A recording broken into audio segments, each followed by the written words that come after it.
Hey guys, Greg here, Bone Tactical. I'm at the Bellagio in Las Vegas and we're talking about hotel room security, what you can do to be safe and secure when staying in a hotel. Now guys, it's super important to understand that hotel room security doesn't just take place in the room. Definitely check out the Real Gray Man Theory playlist here on the channel so you can learn how to be safe and successful in literally any environment. Gray Man is not what you think it is. It's not what other guys are out there teaching on YouTube. The Real Gray Man Theory is something completely set apart that will keep you safe and successful in your daily endeavors, no matter what it is and no matter where you are. Now, where we're at right now, again, we're in a hotel room, so I'll talk about that. The biggest thing we can take right off the bat is barrier of entry, okay, that access point. This behind me, all right, obviously nobody's coming in here unless I've got a real problem if somebody's rappelling down the side of this building and crashing through my glass window. We don't have to worry about that. So let's just be, it's funny, right? But let's be smart. This is the only real, for most people, threat of somebody coming in and doing something in this room. So I just keep the room secure, all right? Most rooms in these hotels, almost all decent hotels, have one of these little throw levers, all right? I can throw the throw lever, keep that latched. Some of them have like a thing up here I can wrap a belt around or something, or tie something around it if I really want to slow it down. You can stick a chair in front of the door. That's all kind of crazy stuff. There's another door over here, so I do have to know that it is possible somebody could come in from the other room since it's probably a double door right there. A lot of things to consider, but the biggest thing is just be careful when you're coming in and out, right? Now, if you're not a target, if you're not flashing around a lot of cash, if you're not looking like an idiot or causing problems, then somebody probably isn't just going to follow you to your hotel room. They have to have a reason. These predators are looking for prey. If you don't follow the balance between hard target and the real gray man, then you may have an issue, okay? That's number one. That's why I said that number one. Number two is the access point. So control that access point. Make sure that there's nobody standing right next to you when you open your door. We learned that on our travels in Italy, where there was back alleys in Venice and Naples where you'd go, guests or anyone would go to their room or their Airbnb. Somebody would be lurking in the shadows. They'd open their door and then sneak through. In Rome, that happens as well. And they wait for you to open your door and rush in the room with you.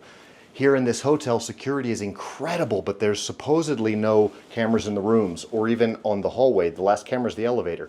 So you don't know, okay? There's not going to be a lot of proof. There's a reason for that. You also can't see very much in the other buildings. The clientele that they cater to, these are all tinted windows, so the people don't want people seeing in what they're doing. Not everybody, so that's another thing to remember. If something does happen in the room, guys, you might be on your own. So have a means of contact. Have a way that people can check up on you. Have somebody that knows where you are. If you're worried about having belongings or something, don't keep your belongings in the hotel safe if you have a ton of cash, okay? You can keep belongings and stuff in there that's traceable, not as likely to get stolen, but in a safe like this, especially at a hotel in Vegas, do you have insurance on your cash? Okay, if you don't, well, somebody might just be waiting on the cleaning staff with the skills to open those safes. It's not very difficult. And if they are waiting for the right person to have the right amount of cash, that's the biggest problem, is cash. So cash, if you don't have to have a bunch of cash on you, don't. And then don't flaunt what you have. Don't let people know what you have. Don't make yourself a target. That being said, if you have a knife or something like that, you can keep a knife over by your bedstand, whatever you're able to keep. Don't break the law. You're just going to get yourself, instead of being in trouble with criminals, then you're just going to get in trouble with cops. If you do have a lot of cash and you have to carry a lot of cash, Bone Tactical Traveler's Money Belt is the way to do it. Check it out on the website. Don't leave it in the hotel safe. Going from there, if you're worried that somebody's been coming in and out of your room, then maybe you would want to use a little bit of super glue or something. Put it somewhere on a drawer, on the seam. I'll show you, for example, here. If I wanted to see if somebody was in this closet, real high up on the top here, I'd just put a little bead of super glue, or super glue a hair, human hair, or something like that on there. A seal, any kind of a seal. You can even use a little bit of Vaseline or something that, and then stick like a leaf or something in there, a little piece of something, and so you can tell it'll fall off when it gets opened. And when you come back, you can see if it's been opened or not. There's a lot of little tradecraft secrets like that to tell if somebody's been tracking or going through your stuff while you're gone. Those are all, things to bear in mind. I will leave you out with, try to keep a little bit of an eye of whether you're being observed or not inside the room. So you're gonna just kind of want to real quickly, do a brief overview of areas that might be able to hide cameras behind them. Okay, make sure if there's mirrors that they're not transparent, two-way mirrors in the room that you can see from the other side. There was one thing in this room that kind of stuck out to me. I'm going to see if I can show you guys this under here. Under the refrigerator, there is a little box that I noticed. So if anybody knows what this is under here, comment below and let me know. When I walked into the room, it's a habit. I just really quickly do a brief look around. Okay, what are areas? Is there a corridor back here? Why is this? Immediately I thought, why the heck is this that shape? What's back there? Okay, well, it's part of the AC system. Is there a camera in that little slot right there?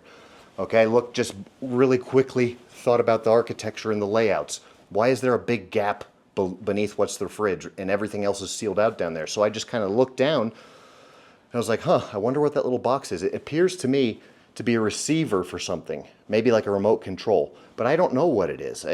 Is it a bug? Are they listening to what's going on in the room? Comment below and let me know if you know, because I really don't know what that is. I haven't seen one exactly like that before. So that's kind of, some tips and tricks for hotel security. The biggest thing, guys, is situational awareness still. There's nothing crazy you have to do in your room if you are careful about your surroundings and practicing the real gray man theory.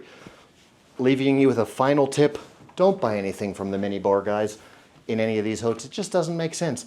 Here at the Bellagio, look at this. This is like $1,000 or over worth of stuff. They're charging $22 for a smart water.